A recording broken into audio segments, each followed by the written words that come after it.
Puji Tuhan.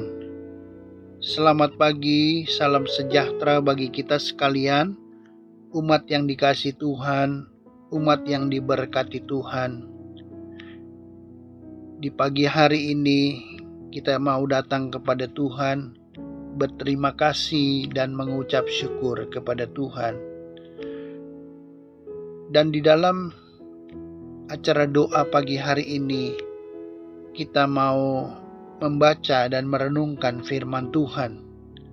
Oleh sebab itu, terlebih dulu kita mau berdoa kepada Tuhan, meminta hikmat dan pertolongan oleh karena Roh Kudus saja.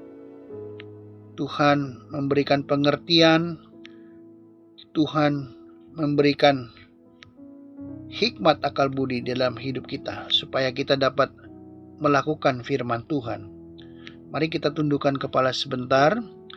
Bapa dalam sorga yang kami kenal di dalam nama Yesus, Tuhan, pagi hari ini kami mau membaca firman Tuhan. Kiranya Roh Kudus menolong kami supaya kami dapat mengerti dan supaya kami dapat menjadi pelaku firman Tuhan. Kami sudah berdoa dan mengucap syukur dalam nama Yesus. Haleluya, amin. Pembacaan ayat firman Tuhan dari Yohanes 10 ayat yang ke-10 dan ke-11.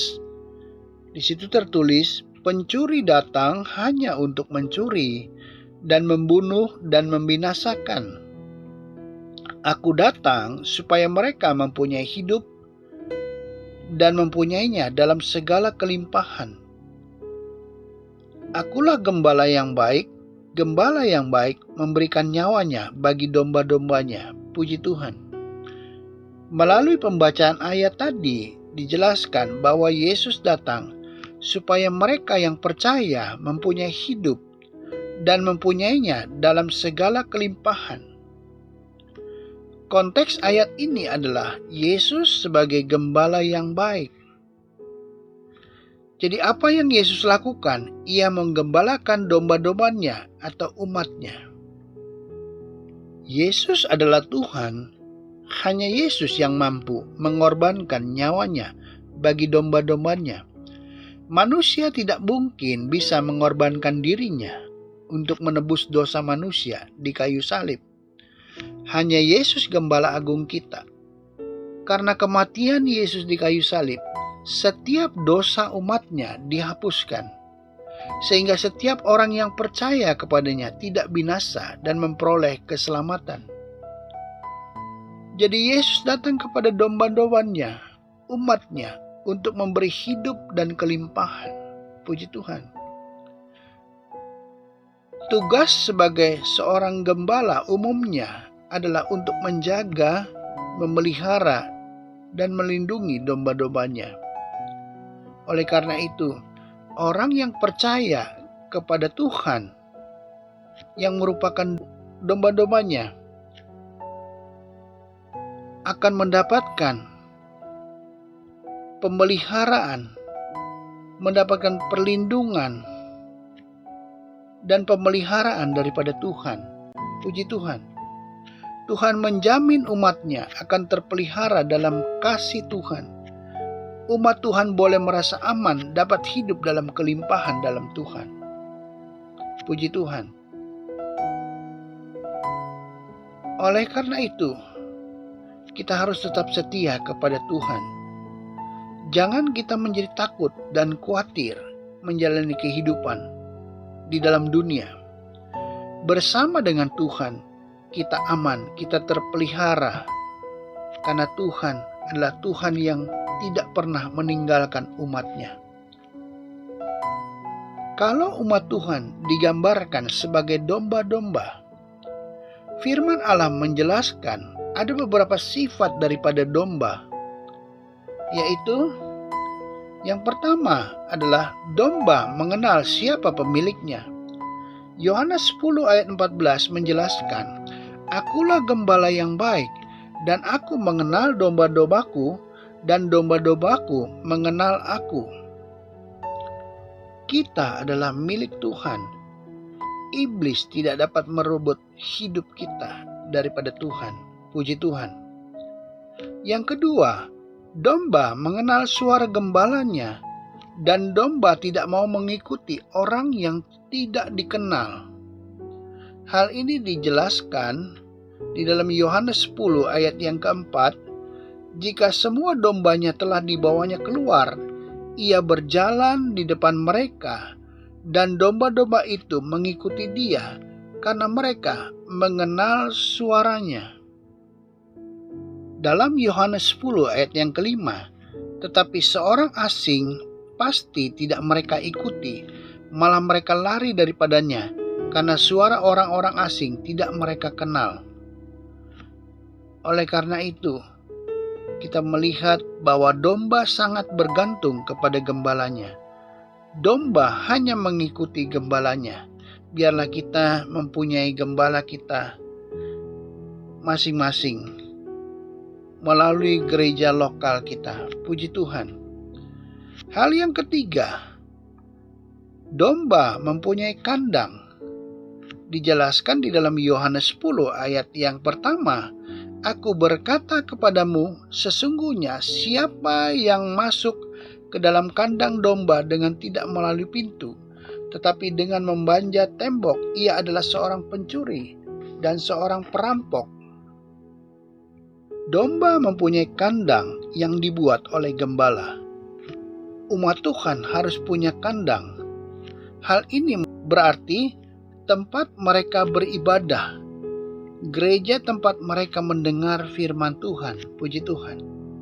Jadi setiap umat Tuhan harus digembalakan. Domba yang punya kandang adalah umat Tuhan yang setia. Puji Tuhan. Sebab itu, Yesus adalah gembala agung kita. Ia setia kepada domba-dombanya. Kita pun sebagai domba-dombanya, umatnya, kita harus setia kepada Tuhan. Jangan kita meninggalkan Tuhan.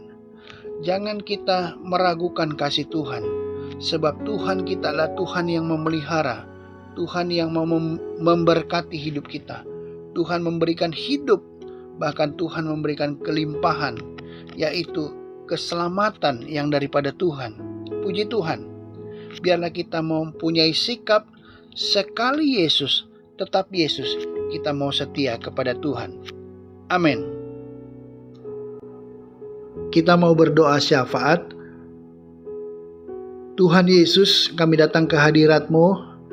Hamba berdoa bagi setiap mereka yang mengikuti doa pada pagi hari ini.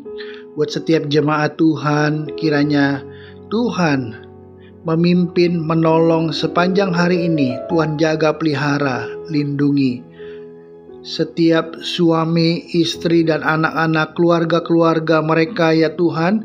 Kiranya Tuhan memberkati. Di dalam nama Yesus, Tuhan jaga, pelihara, lindungi. Tuhan, hamba juga berdoa buat mereka yang bekerja pada saat ini, hari ini. Tuhan berkati pekerjaan mereka. Tuhan tolong pimpin langkah hidup mereka. Mereka yang berdagang diberkati Tuhan di dalam nama Yesus. Mereka yang beraktivitas Tuhan tolong di dalam nama Yesus. Setiap pergumulan jemaat Tuhan, setiap mereka yang mengikuti doa pagi hari ini ya Tuhan. Tuhan tolong yang sakit Tuhan sembuhkan di dalam nama Yesus. Bilur-bilur Yesus menyembuhkan mereka yang sakit. Mereka boleh mendapatkan kesehatan, kekuatan yang baru, sehingga nama Tuhan dipermuliakan di dalamnya.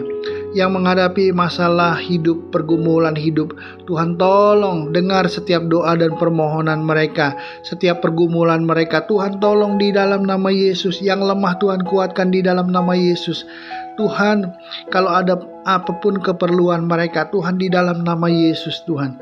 Nyatakan mujizat dan pertolongan daripada Tuhan. Tuhan tolong sepanjang hari ini. Ya Tuhan, setiap pergumulan mereka yang mengikuti doa pagi hari ini di dalam nama Yesus. Tuhan tolong berikan kemenangan dan pertolongan yang daripada Tuhan. Setiap jemaat GPD Ibu di Mulia, Tuhan tolong berikan kesetiaan ya Tuhan. Berikan semangat untuk beribadah mencari Tuhan. Mereka yang mengikuti doa pagi hari ini juga Tuhan, mereka tetap setia beribadah kepada Tuhan. Tuhan nyatakan pertolongan-Mu senantiasa. Juga hamba berdoa ya Tuhan bagi presiden kami, pemimpin kami, wakil presiden, pemimpin-pemimpin di Indonesia. Tuhan memberkati mereka semua di dalam nama Yesus ya Tuhan. Indonesia semakin maju, dipulihkan Tuhan. Indonesia semakin diberkati Tuhan di dalam nama Yesus. Negara kami semakin maju karena Tuhan menolong dan menyertainya. Bagi kota Jakarta, berikan kesejahteraan ya Tuhan, berikan damai sejahtera. Setiap kota-kota di Indonesia, berikan damai sejahtera ya Tuhan, berikan kemajuan yang daripada Tuhan. Juga hamba berdoa buat setiap usaha penginjilan, setiap pelayanan hamba-hamba Tuhan dimanapun, di pelosok-pelosok sekalipun. Tuhan memberkati mereka ya Tuhan. Kiranya semakin banyak jiwa boleh datang kepada Tuhan, boleh mengaku bahwa Yesus adalah Tuhan, sehingga nama Tuhan dipermuliakan. Hamba juga berdoa ya Tuhan, setiap usaha menangani pandemi di Indonesia ini Tuhan, setiap dokter, suster, rumah sakit, pengobatan yang ada, setiap mereka yang sakit boleh disembuhkan, boleh dipulihkan, sehingga pandemi ini boleh berlalu Tuhan, sehingga Tuhan Indonesia semakin diberkati Tuhan. Kami serahkan hidup kami sepanjang hari ini Tuhan. Mohon pertolongan campur tangan Tuhan. Tuhan jaga, pelihara, lindungi, berkati semua kami yang mengikuti doa pagi hari ini, jasmani maupun rohani. Setiap keperluan mereka diberkati Tuhan. Tuhan juga kami serahkan hidup kami ke dalam tangan-Mu. Kalau ada kesalahan, dosa kami ampuni segala dosa dan pelanggaran kami, sehingga doa kami berkenan di dalam hadirat Tuhan. Dan Tuhan, kami mengawali hari ini, kami percaya Roh Kudus menolong kami. Kami sudah berdoa dan mengucap syukur dalam nama Yesus. Haleluya. Amin.